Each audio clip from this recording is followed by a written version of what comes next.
No matter your age, your plan for retirement can start today. From the News Channel 5 Network, this is the Retirement Report.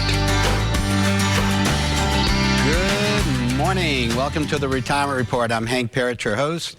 We're going to be talking about income in retirement this morning. This is one of those areas that really needs a lot of attention. And in coming weeks, I'm going to delve into this in more detail, talking about the importance of growth, in particular when we're leading up to retirement, and then the importance of income in retirement. When those paychecks go away, right, and every day's a weekend, we get to have some fun, but at the same time, we have to be thinking in terms of how we're going to replace those paychecks, right? So now if you're going to have a pension, and of course Social Security, what other income sources you might have, one of the big ones is likely to be money coming out of your retirement savings. So that money that you've put away in those 401ks, IRAs, and the like, TSP, Thrift Savings Plan for you federal employees, the military out there, now's the time that's going to start coming out. And as it comes out, we have to be thinking of a number of factors. One of those, how do we maximize the income? And that means reducing taxes on it. And we'll be talking about that in coming weeks. We're going to have Dr. Friday come on. We're going to get into tax-efficient income in retirement,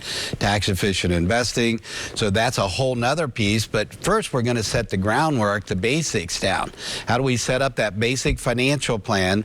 And what is a safe amount that you can draw down? Okay, so an example would be, I've got a piece from an article, Personal Finance from Wall Street Journal. If you'd like to get a copy of this, I'm going to give a few things away today, and I'll get the number up here in a little bit.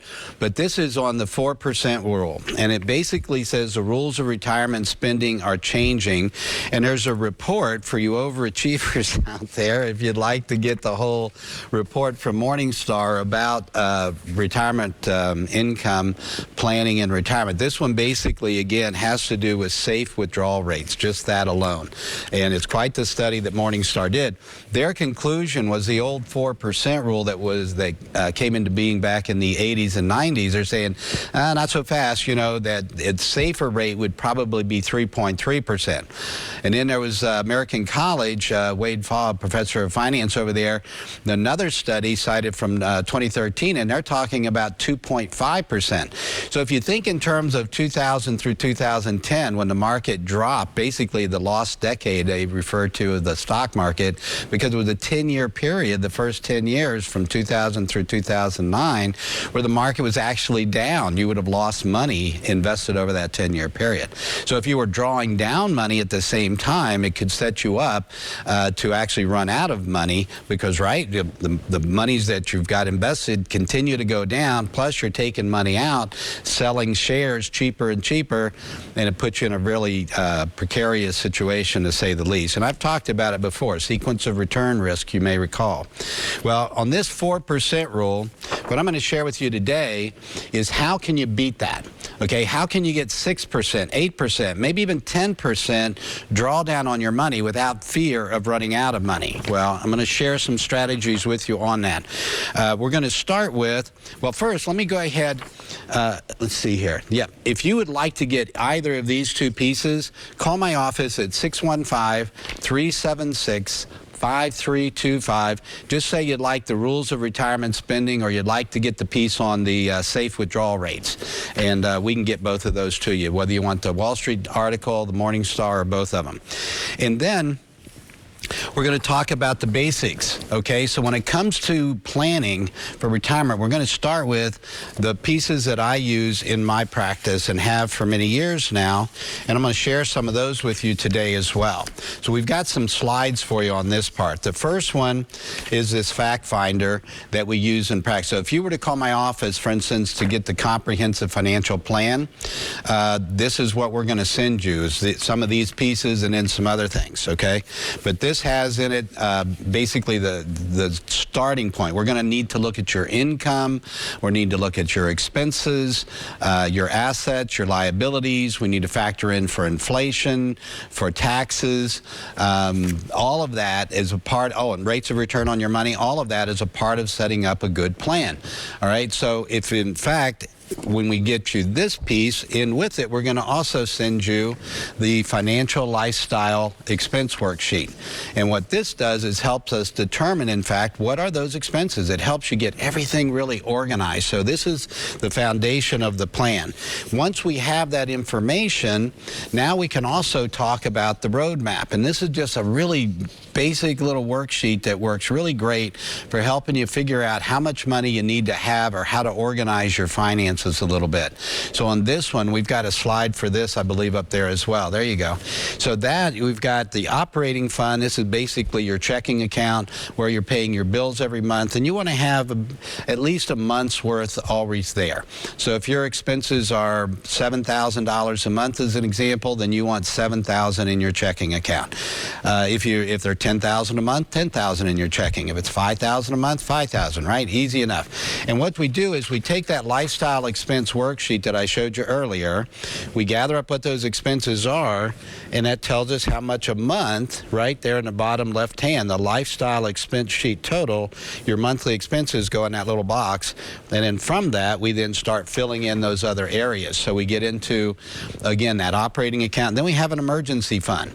All right, emergency fund is for the things that are not foreseen. All right, these are things, we know things break, right? Air conditioning units go out, cars break down, whatever it might be. We need a certain amount of money in the bank just to pay for those things as they come up. We don't know what might come, but something usually does, right? So that's your emergency fund, and we want between 3 to 6 months worth of fully funded emergency fund of 6 times that monthly expense again. So again, if you're $10,000 that you need a month for expenses, then you want $60,000 in your emergency fund. If it's half that at $5,000, then it's half that at $30,000. Right? Easy enough. That's the emergency fund. Then we have your long-term fund. You have your short-term fund. Your short-term fund, now these are for planned expenses, right? So think again, emergency fund, unplanned, just a big surprise, and then short-term planned expense. I'm going to buy a car in, say, 3 years. I'm going to buy I'm going to do a remodel on the kitchen or add a screen porch or whatever it might be. Maybe it's a big trip. Something, a big expense outside of the normal monthly budget, if you will, or the monthly expenses. I hate that word budget. Lifestyle expenses. So there you have with short-term, then that can vary. So if the car, you're going to buy a car at $30,000 or $50,000 or $70,000 or whatever it might be, $100,000 these days, it's not hard to do even with a nice truck. Then you want to have that money set aside as well in something like either checking, savings, money markets, maybe short-term CD. If it's, for instance, if it's 2 years from now, you're going to need to do that. You could put it in something short-term to get you a little bit of interest until that time. But you don't want to put it, for instance, in the market, have the market turn down on you, and there you are with 30% less in that account, and you're not able to buy the thing that you were looking to buy, right? So short-term, we want to keep that safe, and in the long-term fund, that's where we're investing, and we'll show that up there. There you go. So what we're doing with the long-term fund, that's the bottom one there, that's where we're going to draw income, and that's where we need to make the most money on our money, and we invest that in things that are going to give us enough to stay ahead, enough earnings to stay ahead of inflation and taxes when calculating that at about 3 to 5%. All right, so that's the roadmap. Now, let's take a look at how you set that up is the 3 worlds. So we'll get that slide up for you. In the 3 worlds of investing, what I've done here, let's see if we can zoom in on that one on the screen up left-hand circle there. Protection and safety. So here what we're talking about, things like banks have CDs, of course, savings, checking, money markets, government issues like savings bonds and treasuries, and then we have insurance, we have fixed annuities. So fixed annuities, when we're talking, we're going to, by the way, get into a lot of detail about annuities today. There's a lot of misinformation out there, and I want to kind of clear a lot of that up for you and help you recognize both the value of annuities and some things to avoid when it comes to annuities as well. So first off, on fixed annuities, a fixed annuity, just like everything in that column, your principal is guaranteed, interest is guaranteed, guaranteed. There are penalties for early withdrawal, so you want to match up, right? You don't put it in for 5 years, a 5-year CD, for instance, if you're going to need to buy that car in 3 years, right? You do a 2-year or 2.5 or 3 year. Make sure terms match up. Same thing with fixed annuities. You can do short term, 2 and 3 years. They have 5 years, 7 years, 10 years, depending what you are. Right now, interest rates are so low. They're not the most appealing, but they can have a part in your planning. Again, we want to stay ahead of inflation and taxes at 3 to 5%, and historically, the safe money typically is about 1 to 3. So it usually does not stay up with inflation and taxes. So how do we do that? Well, that's where we go to that circle on the right. This is the one of potential and growth. And that's where people invest in the market through mutual funds or stocks, bonds, ETFs, what are exchange-traded funds. It's a type of mutual fund, a little more tax efficient. REITs, real estate investment trusts. It's kind of like a mutual fund as well, but it holds real estate, either mortgages or our actual real estate properties.